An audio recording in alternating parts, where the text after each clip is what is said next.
3 मार्च चंद्र ग्रहण के दिन यदि कोई व्यक्ति चुपचाप बिना किसी को बताए पूरी श्रद्धा और सही नियमों के साथ गौ माता को एक विशेष वस्तु खिला देता है तो उसके जीवन में धन, अन्न, सुख और शांति की कभी कमी नहीं रहती। इतना ही नहीं, उसके जीवन से पितृदोष, ग्रह दोष और वास्तु दोष जैसे भारी दोष भी धीरे धीरे समाप्त होने लगते हैं। ग्रहण में जो राशियों पर प्रभाव पड़ने वाला है, ये चीज गाय को खिलाने से आपकी राशि चाहे जो भी हो बुरा प्रभाव नहीं पड़ेगा।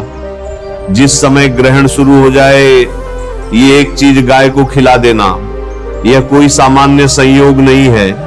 कहा गया है कि 3 मार्च चंद्र ग्रहण पर ऐसा अद्भुत योग बन रहा है जिसमें किया गया छोटा सा कर्म 7 जन्मों तक फल देता है। सोचिए, सिर्फ एक दिन का सही किया गया उपाय और उसका प्रभाव पीढ़ियों तक। जिन घरों में वर्षों से कलह है, पैसों की तंगी है, बीमारी है या काम बनते बनते बिगड़ जाते हैं, उन सभी समस्याओं की जड़ पर यह उपाय प्रहार करता है। लेकिन यहां एक बहुत बड़ी बात समझने की है। उपाय करना आसान है, पर उसके नियम और संकल्प का पालन करना उतना ही जरूरी है। अक्सर लोग गलती यही करते हैं कि वे उपाय तो कर लेते हैं, लेकिन उसके पीछे जो नियम और भावना होती है उसे नजरअंदाज कर देते हैं और फिर कहते हैं कि उपाय का असर नहीं हुआ। इसीलिए 3 मार्च चंद्र ग्रहण के दिन गौ माता को क्या खिलाना है, कैसे खिलाना है, किस समय खिलाना है और मन में क्या संकल्प रखना है, ये सब जानना आपके लिए बेहद जरूरी है। अब सवाल ये उठता है कि आखिर गौ माता और चंद्र ग्रहण का आपस में क्या संबंध है। भक्तों, सनातन धर्म में गौ माता को केवल पशु नहीं माना गया, बल्कि उन्हें माता का दर्जा दिया गया है। कहा गया है कि गौ माता के शरीर में सभी देवी देवताओं का वास होता है। गौ माता के सींगों के मूल में ब्रह्मा, विष्णु और महेश अर्थात त्रिदेव का वास माना गया है। इसीलिए गौ के सींग अत्यंत पूजनीय कहे गए हैं। गौ माता के ललाट में सूर्य देव का निवास बताया गया है। इसी कारण गौ को देखने से तेज, ऊर्जा और सकारात्मकता की अनुभूति होती है। उनके नेत्रों में चंद्रदेव और वरुण देव का वास माना गया है, जिससे करुणा, शीतलता और मानसिक शांति का संचार होता है। गौ माता के कानों में 10 दिशाओं के अधिपति दिशा देवताओं का वास माना गया है।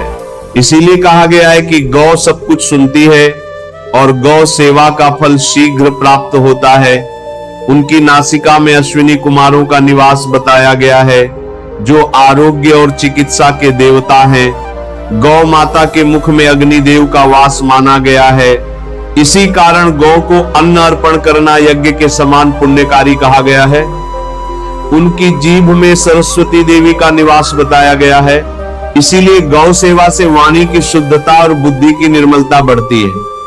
गौ माता के गर्दन में विष्णु भगवान का वास माना गया है, जो पालन और संरक्षण के प्रतीक हैं। उनके दोनों कंधों में इंद्रदेव का निवास बताया गया है, जो बल, ऐश्वर्य और वर्षा के अधिष्ठाता हैं। गौ माता की पीठ में समस्त लोकपाल देवताओं का वास माना गया है। इसीलिए उनकी पीठ पर श्रद्धा से हाथ फेरना अत्यंत पुण्यकारी कहा गया है। उनके उदर में समस्त तीर्थों और पवित्र नदियों का वास बताया गया है। इसी कारण गोदान को सभी दानों में श्रेष्ठ माना गया है। गौ माता के थनों में पृथ्वी माता और लक्ष्मी देवी का निवास माना गया है, जो अन्न, धन और पोषण का मूल स्रोत हैं। उनकी पूंछ में वायुदेव का वास बताया गया है, जिससे नकारात्मक ऊर्जा का नाश होता है। गौ माता के खुरों में समस्त दृश्य मुनियों का वास माना गया है। इसीलिए गौ की परिक्रमा करने से तप और साधना का फल प्राप्त होता है। गोमूत्र और गोबर में समस्त देवगणों की शक्तियों का संचार माना गया है, जिनका उपयोग शुद्धिकरण और दोष निवारण में किया जाता है। शास्त्रों में स्पष्ट कहा गया है, गावो विश्वस्य मात्र, अर्थात गौ माता पूरे संसार की माता है। मान्यता है कि चंद्र ग्रहण के समय श्रद्धा से गौ माता की पीठ सहलाने पर मानसिक अशांति और भय कम होते हैं।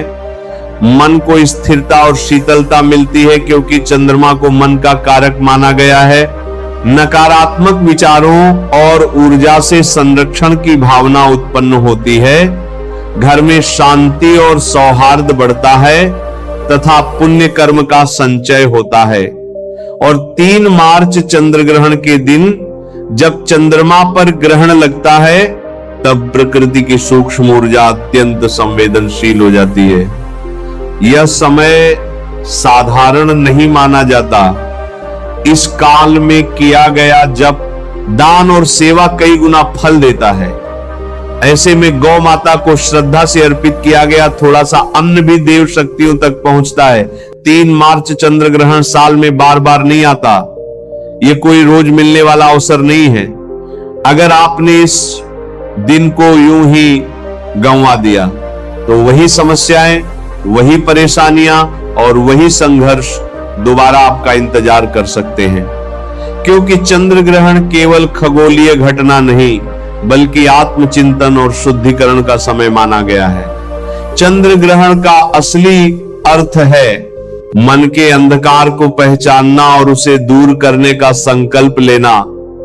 इसीलिए हमारे बुजुर्ग कहते थे कि ग्रहण के समय किया गया छोटा सा सत्कर्म भी जीवन की दिशा बदल सकता है। इस दिन संयम, मौन और शुद्ध भावना का विशेष महत्व होता है। धन केवल पैसे से नहीं बनता, धन बनता है सोच से, कर्म से और समय की समझ से। बहुत लोग मेहनत करते हैं फिर भी पैसा नहीं टिकता।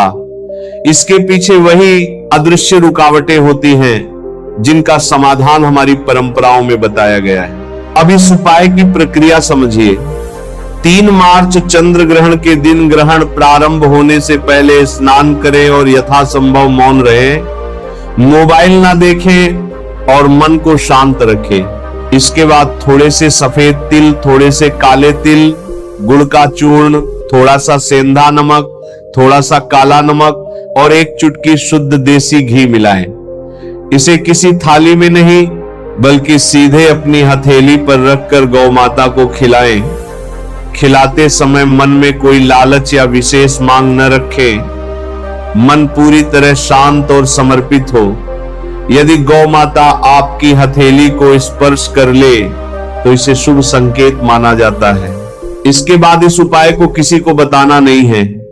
पूरे साल अन्न का अपमान न करें, भोजन व्यर्थ न फेंकें और महीने में कम से कम एक बार किसी पशु या पक्षी के लिए चुपचाप भोजन रखें। यही इस उपाय की पूरी श्रृंखला है। यह कोई चमत्कार नहीं बल्कि संतुलन स्थापित करने का माध्यम है। जब संतुलन बनता है तो धन और अन्न अपने आप रास्ता ढूंढ लेते हैं। इस उपाय से धन का बहाव सुधरता है, अनावश्यक खर्च कम होते हैं, घर में शांति आती है, रिश्तों में स्थिरता बढ़ती है, मानसिक बेचैनी कम होती है और निर्णय शक्ति मजबूत होती है। यह उपाय रातों रात अमीर बनाने का नहीं बल्कि जीवन की जड़ों को मजबूत करने का है। आशा है कि 3 मार्च चंद्र ग्रहण पर इसे पूरे नियम और श्रद्धा के साथ किया गया। यह संकल्प आपके जीवन में सकारात्मक परिवर्तन अवश्य लाएगा। कहा गया है कि ग्रहण काल में किया गया गौ सेवा का एक क्षण वर्षों की अशांति को शांत करने की शक्ति रखता है। यह दिखावे का नहीं, भीतर की सच्चाई का समय है। जो इस अवसर को पहचान लेता है वह केवल पुण्य ही नहीं बल्कि स्थिरता, आत्मबल और दिव्य संरक्षण का अनुभव करता है। इसलिए चंद्र ग्रहण में गौ माता की सेवा केवल एक परंपरा नहीं, यह अपने भाग्य को नई दिशा देने का साहसिक संकल्प है।